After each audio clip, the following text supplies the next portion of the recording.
Ok, tụi này chẳng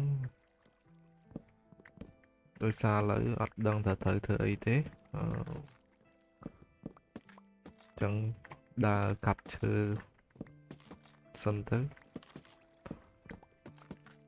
chẳng bắt đầu bây giờ cho tên nether hả giờ bàn exploreក្នុង nether អស់ហើយចឹងយើងនឹងមានបច្ចេកថ្មីហើយយើងបច្ចេកចឹងយើងនឹងធ្វើការកែប្រែទៅលើផ្ទះអ្នកភូមិដោយសារផ្ទះអ្នកភូមិវាចាស់ពេកហើយណាមួយយើងទំតែធ្វើផ្ទះបានតែ2ល្បែងនេះទេចឹងទាំងអស់នោះគឺយើងនឹងផ្លាស់ប្ដូរថ្មីយើងអាចធ្វើបៀបែបនេះឬក៏បែបនេះចឹងយើងនឹងបៀច្រើនផ្ទះដូចគ្នាចឹងវាអាចមានផ្ទះប្លែកអីចឹងទៅអូខេចឹងនេះជាផ្ទះយើងត្រូវធ្វើថ្មីហើយចំពោះភូលឬមួយក៏អ្វីដែលយើងត្រូវទៅផ្ទះចឹងយើងត្រូវចំណាយពេលរដូចគ្នាចឹងអូខេតោះយើងនឹងចំណាយពេលរអូខេតោះ let's go អូខេចឹងផ្ទះទី1ទី3ចឹងផ្ទះទី3របស់យើងគឺបានរួចរាល់ហើយនេះរូបរាងផ្ទះ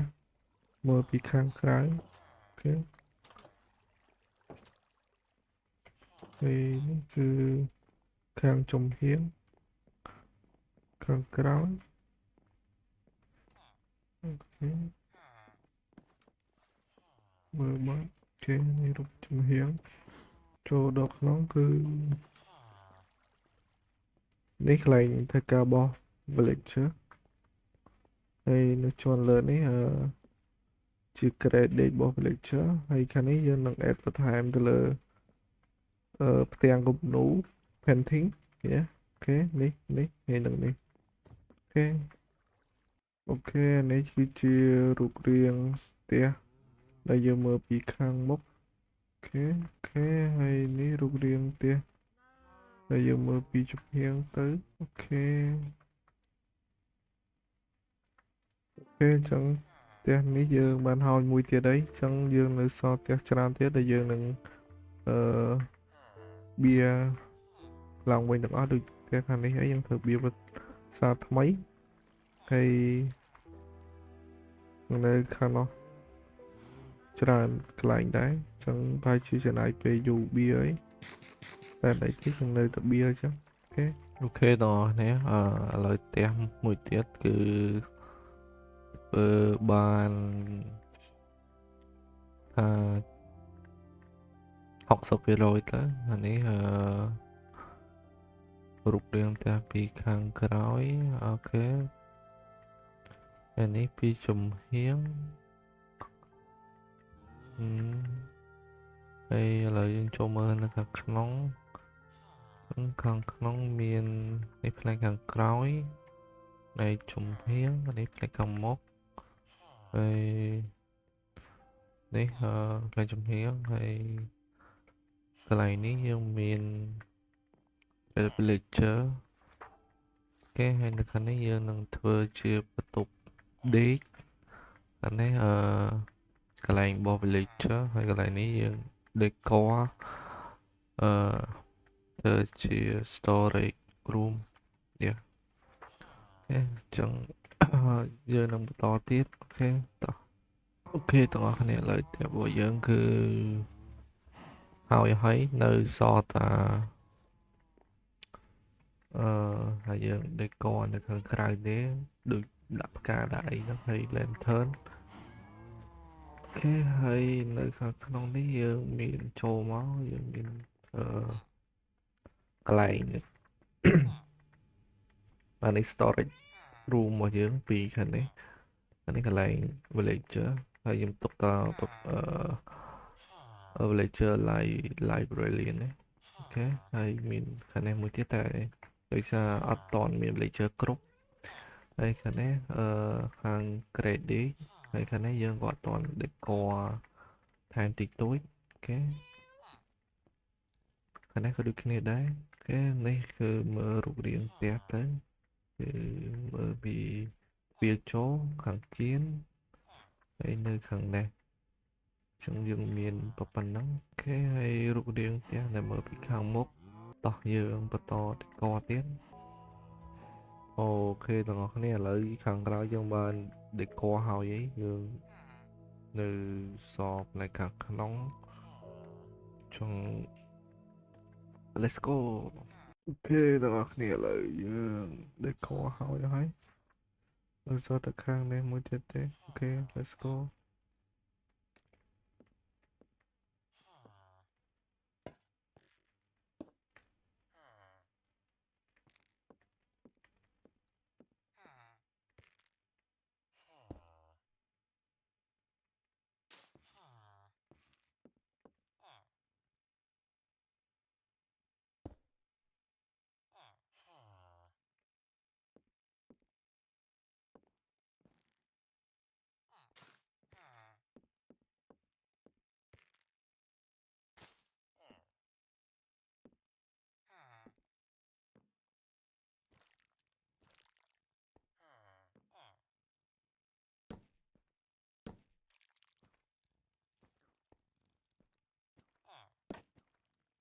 អូខេឥឡូវយើង decor ហើយគឺអត់ច្រើននេះទេតែប៉ុណ្្នឹងទេអូខេអញ្ចឹងផ្ទះរបស់យើងគឺហើយដូចជាអត់មានកន្លែងថែមទេប៉ុន្តែយើងត្រូវការ villager សម្រាប់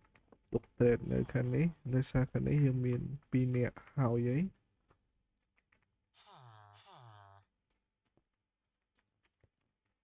អូខេទាំងអស់គ្នានេះរូបរាងផ្ទះដែលយើងdecor ហើយ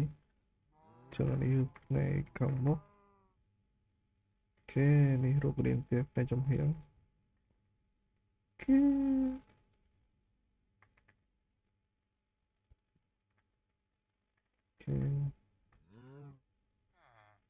ហើយនេះរូបខាងក្នុងផ្ទះ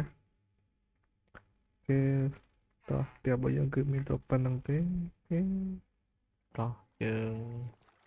នឹងធ្វើ farm auto farm តែសម្រាប់ប្រមូលផលទៅលើល្ពៅហើយនឹងប្លឹកអូខេ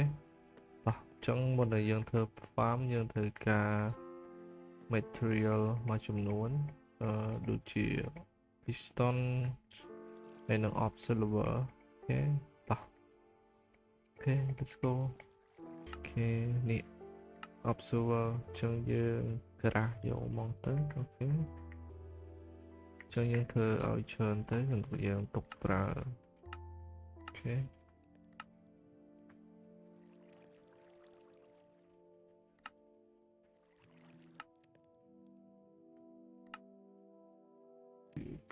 ចុងយើងបានជាង mistake គឺថាប៉ុណ្ណឹងគ្រាន់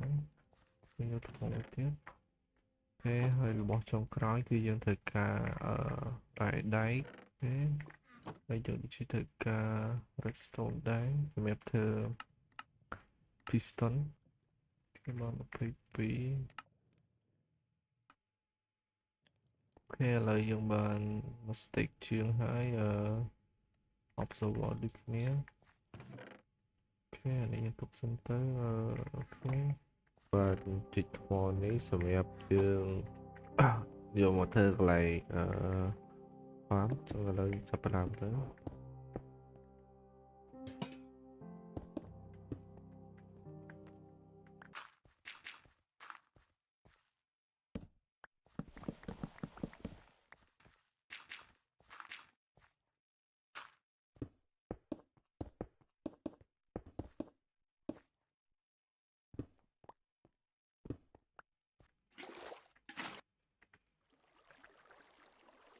ចឹងកន្លែងនេះយើងត្រូវដូរដាក់ទឹកកកដើម្បីឲ្យពេលទឹកហូររុញទៅ mình bị chọpតែបើសិនជាយើងដាក់កៅ ice block áអានឹងវាជាប់ទេតែនឹងអត់ដែរចាំមើលយើងត្រូវពេលក្រោយអូខេមកចឹងយើងនឹងចាំត្រូវអត់អីនៅជិតនេះមានបាយអូមទឹកប្រភេទបាយអូមទឹកកកដែរមួយអ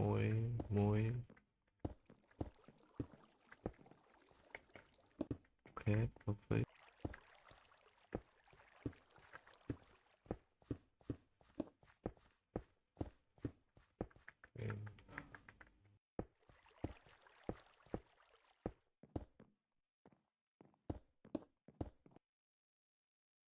យើងទៅបុក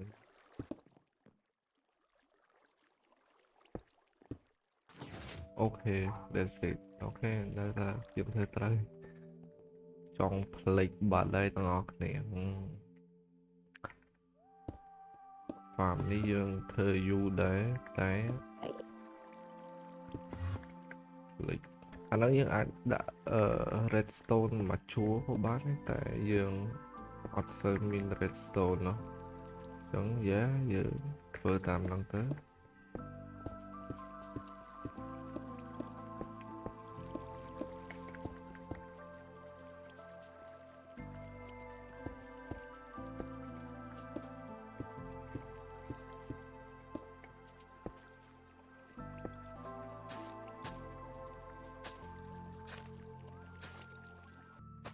ចង់ពេលដែល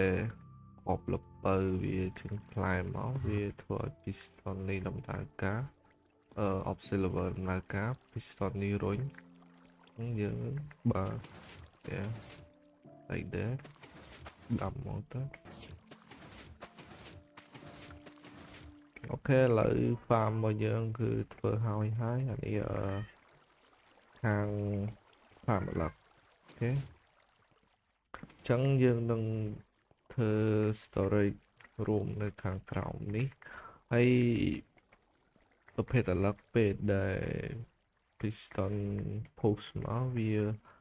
បានអាឡឹកបែបនេះចឹងយើងនឹងធ្វើជា auto crash ឲ្យចេញផ្លែអាឡឹកទាំងមូលអូខេដោយសារអាឡឹកទាំងអស់នេះយើងបានតែធ្វើទីទេបើចង់ trade មួយអាឡឹកtrade មួយ villager យើងត្រូវយកអាឡឹកហ្នឹងមកក្រាស់ជាផ្លែអាឡឹកអញ្ចឹងយើងត្រូវតែធ្វើជាអូតូក្រាស់ដើម្បីក្រាស់វាទៅជាផ្លែអាឡឹកទាំងមូលអូខេ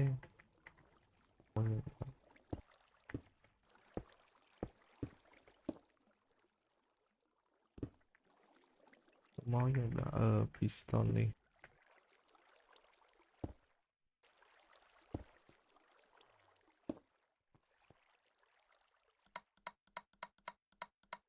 ហើយនេះយើងទុកតាមមកប្រឡោះបានហើយ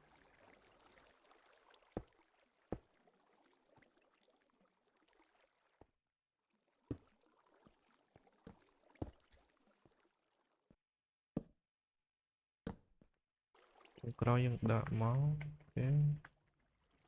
ចង់ពេលដែលនេះពេញវានឹងក្រាស់ចូលអូតូអូខេយើងបានប្រើលឹកអូខេហើយនេះមើលតាម YouTube ចេះបៀទេអូខេនេះយើងហើយបានពីប្លោះហើយអូខេឥឡូវរោងpumpkin ហើយនឹងល្ពៅអាឡឹកឥឡូវហើយអស់ហើយអានេះពេលដែល piston ពុះមកវាហូរតាមទឹកវាចូលឆេះហើយចំពោះប្លឹកពេលដែលផ្លែហើយ pumpkin ពុះមកវាធ្លាក់ចូលក្នុង chain នេះហើយចូលដល់អូតូក្រាស់ហើយយើងបានប្លឹកមូតែម្ដងយើងអត់ចាំបាច់ទៅអង្គុយក្រាស់ទេហើយឥឡូវចុងក្រោយយើងគឺនៅធ្វើ farm របស់sugar cane នេះអញ្ចឹងfarm sugar cane គឺដូចតា farm ល្ពៅហើយនឹងកលឹកដែរទេអូខេតោះឥឡូវយើងចាប់ផ្ដើមធ្វើ farm ល្ពៅរបស់គ្នា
ទេតោះនេះឥឡូវនេះផ្ទះថ្មីដែលកំពុងតែធ្វើហើយនេះsugar cane farm ដែលយើងធ្វើហើយគឺបានហើយហើយហើយអាចមើលបានពីលើគឺធ្វើប៉ុណ្្នឹងទេហើយកាលនេះយើងមាន farm ល្ពៅហើយនឹងអាឡុកគេហើយផ្ទះមួយនេះគឺទំនើបធ្វើទេ